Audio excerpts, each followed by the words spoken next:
Hello, welcome to my channel, The Witchy Reader. So I'm going to be doing a book review.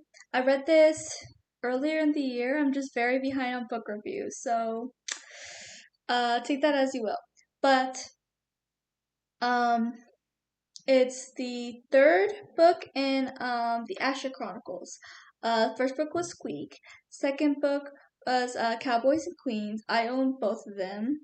The author sent me them and signed them, so that's awesome.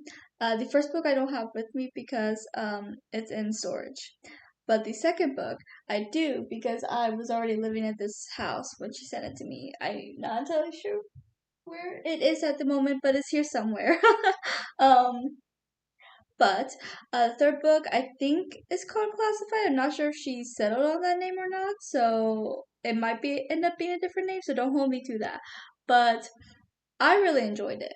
So Asher Chronicles isn't exactly my type of. There are several indie books I read and actually really enjoyed, despite not it being my forte. Because anyone who knows me knows that I have a hardcore fantasy, witches, magic sort of thing.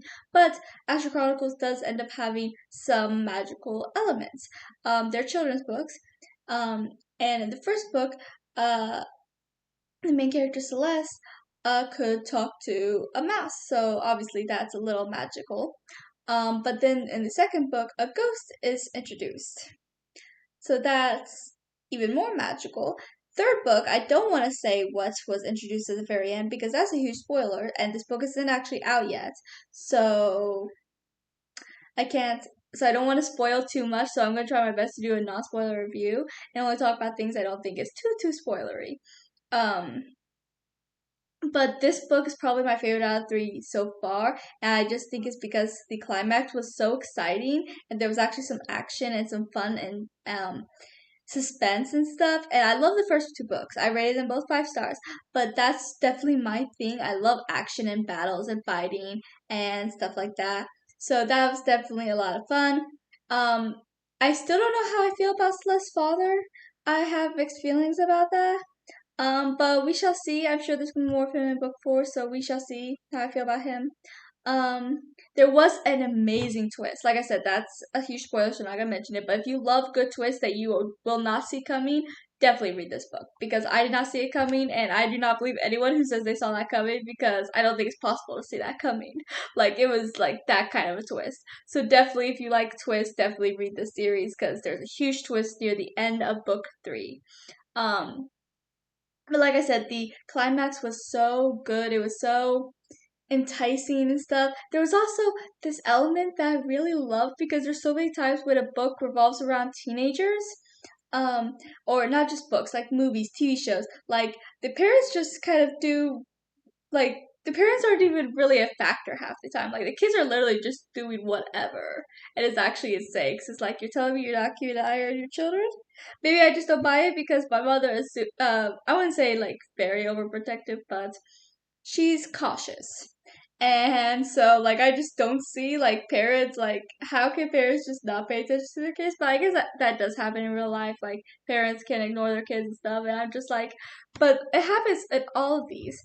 Um, the only thing I can think of where that wasn't really the case with Pretty Little Liars. Yeah, I feel like sometimes it was the case, but there was a time when the parents all got together to try to ring in their children because a lot of crap was happening.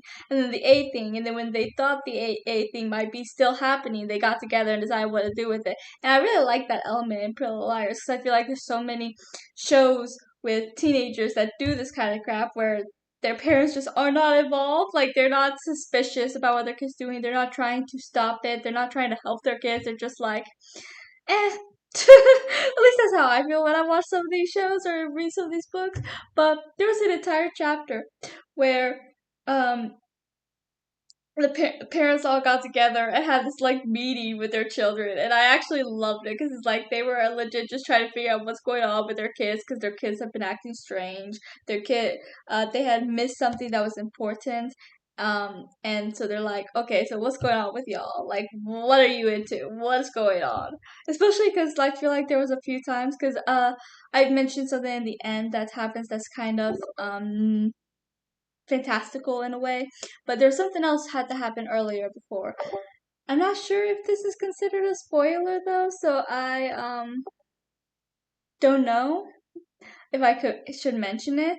But let's just say one of the characters that's mentioned in book 2 finds out there's something more to her than just being a human. So yeah.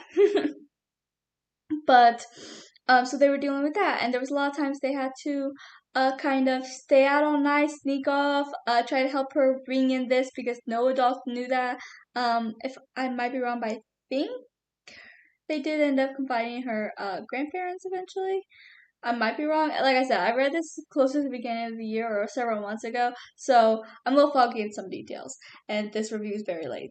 But um, I just really like that aspect of the parents all getting together and kind of ambushing their children. Be like, okay, why are you guys doing this? Why are you guys doing this? What's going on? Why are you guys acting strange? I just really love that element because I feel like more books, TV shows, movies, whatever that revolves around kids doing crap, that they should have that. Especially since there's so many times where either they have a parent who doesn't care, so they're basically raising themselves, or they have no parents basically. It's just easier to have them to have no parents.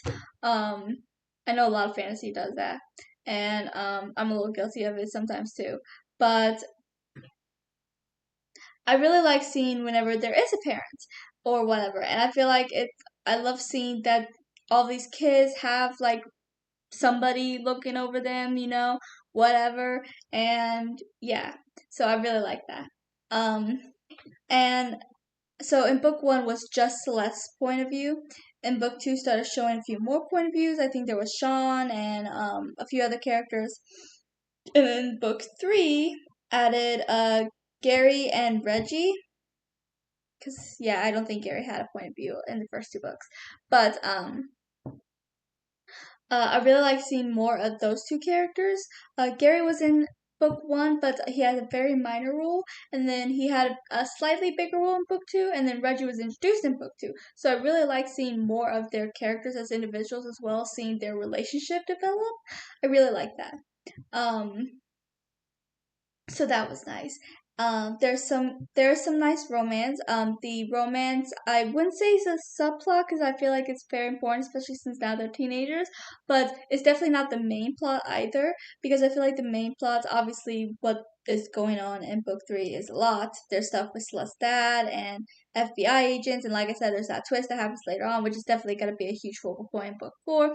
But also, even though they're all kind of coupled up, their friendship is what's important, like the fact that they are risking everything to help this one character with her little magical issue, and the fact that they would risk anything for each other, especially when they're, I don't want to say too much, but let's just say there is kind of like 2 characters getting kidnapping near the end when the climax happens.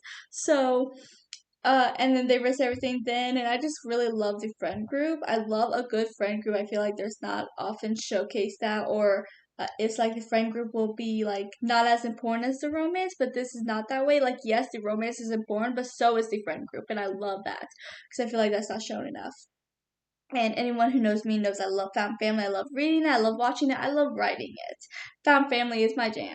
So yeah, and I really appreciate that it shows the found family. So yeah. Um but yeah, all in all, I really enjoyed this book. Definitely my favorite out of 3 so far. I was not expecting half of what happened to happen, but it did, and I am not complaining. I loved every bit of it because it's getting more and more into fantasy, and fantasy is my thing, so I'm never gonna complain if there's more fantasy added into a book. Because like in book 1, it was literally just her talking to a mouse. In book 2, it was literally just, and then they added the whole ghost. And in book 3, there's like at least 2 different things they added, and I'm not complaining. Apparently, there were some people that read it that were like, I don't know if I like this addition, but I certainly did. Maybe I'm just biased because I love anything fantasy, and the fact that this book series is getting more and more into fantasy is making me like it more and more. I don't know. Maybe that's just me. Um, but I highly recommend this entire series. All 3 books are amazing. Definitely recommend. Sorry about that. I found it. It was in a suitcase in my closet with the handful of books I have with me at the moment.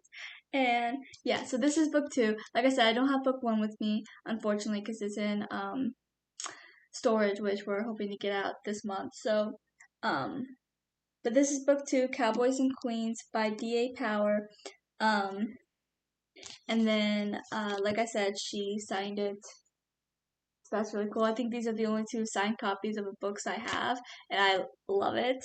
But yeah, I just wanted to show you book 2. But that's all. Thank you for listening to me rant about the series. Definitely highly recommend it. They are children's books, so it's very so definitely, you know, either buy it for yourself, buy it for your child. Either way, there are pictures. So like here, there's pictures. If I can find another picture, they're here somewhere. Oh, here. So yeah, definitely recommend checking it out, and I'll chat with you guys next time.